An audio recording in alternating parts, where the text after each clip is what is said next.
President Yoweri Kaguta Museveni yatuuse Namulonge ku ssaawa 6 ez'omutuntu ng'olutuusa asoose kuggulawo kkolero mwe bagenda okutabulira vaccine ya Novaka era nga wano bamulambuza ekifo kyonna okusobola okulaba bwe kifaanana. Oluvannyuma President yeegase ku bagenyi abadde bamulindiridde okutongoza vaccine eno eya Novaka. Yona Baguma nga yakulira ekitongole kya Naro ategeeza nti omulimu gw'okuvumbula vaccine eno baagutandika mu mwaka ogwa 2013 nga yakwataganye ne bakakensa ab'enjawulo okulaba nga bavumbula vaccine eno era ng'asiimye President Museveni olw'amaanyi g'ataddemu okulaba nga bannasayansi bongera ku bukugu bwabwe nga tewali abakuba ku mukono. Excellency and esteemed guests, today we open the state-of-the-art facility producing antique vaccines that can save 16 million national livestock herd, with capacity also to produce for more for export. Indeed, Uganda, East Africa and Africa as a whole, we are proud to have such an innovation. Ono ategeeza nti vaccine eno egenda kuyamba nnyo abalunzi b'ebisolo okulaba ng'ebisolo byabwe tebiddamu kulumbibwa nkwa, ng'ategeeza nti ekkolero lye bakoze lisobola okufulumya ddoozi ya vaccine obukadde 3 buli mwaka. Vaccine effectiveness against mud-potting species affecting the same host was rated at 93.2%. Your Excellency, this is a world record that has never been attained ever since this started. And we are proud that this has happened at this time.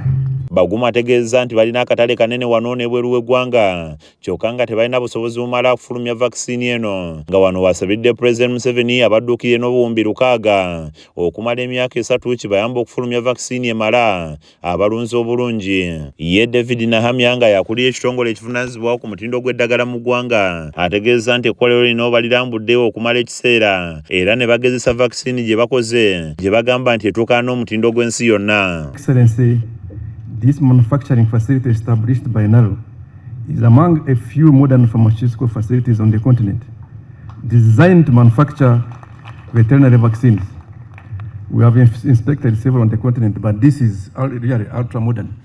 There is value for money. Ono ategeeza nti bakusigala nga balambula abantu bano okulaba nga basigala nga bakola ebintu ebiri ku mutindo era bw'atyo abakwasiza certificate ebakkiriza okufulumya vaccine eno. It represents a milestone that is not merely the commissioning of the facility, but rather the realization of your leadership and vision for Uganda to develop solutions to Uganda's most pressing agricultural and socio-economic challenges. Minisita omubeezi w'ebyobulunzi Bright Lwamirama ategeeza nti vaccine eno egenda kuyamba nnyo abalunzi kubanga bangi babadde babonaabona nnyo n'eddagala effu katale kyokka ng'asekeredde abantu abadde batunda eddagala lino kubanga abalunzi bafunye obuweerero. I'm happy to say that in the dairy sector we are proud to be recording 5.3 billion liters of milk annually for a mere 700,000 liters in 1990.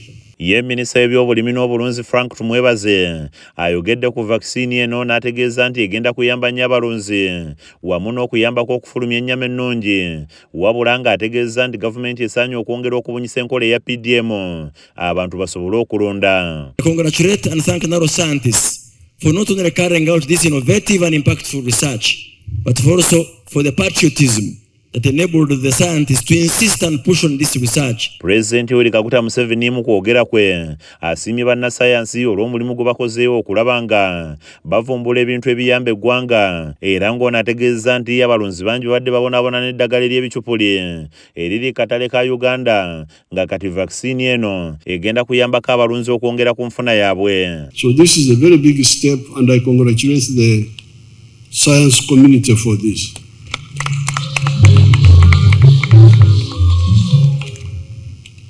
Ono asabye abannalo mangu ddala batandika okugema ebisolo ne vaccine eno bakole ne ku faamu ze kubanga tabadde bulungi. So I congratulate the scientists. For me, I will give you all the support. President era akkiriza gavumenti okuwa ekitongole kya Nalo obuwumbi 600 bubayambeko okufulumya vaccine ezimala abalunzi mu ggwanga. Kyokka President Museveni asabye bannansi wamu n'abaka ba paalamenti bagiweeko omusolo ku musaala gwabwe nga bwe guli ku basirikale ne bannasayansi basobole okwongera okuvumbula ebintu ebiyamba eggwanga naddala mu byobulamu obulimi n'obulunzi.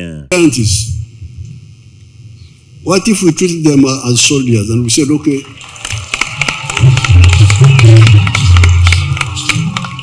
eddagala eritongozeddwa limaze emyezi 6 mu Kisoro olwo ne kiddamu okubwa eddala. Yasanku Benadia kusakidde emboozi eno ku lwa KSTV Agalero.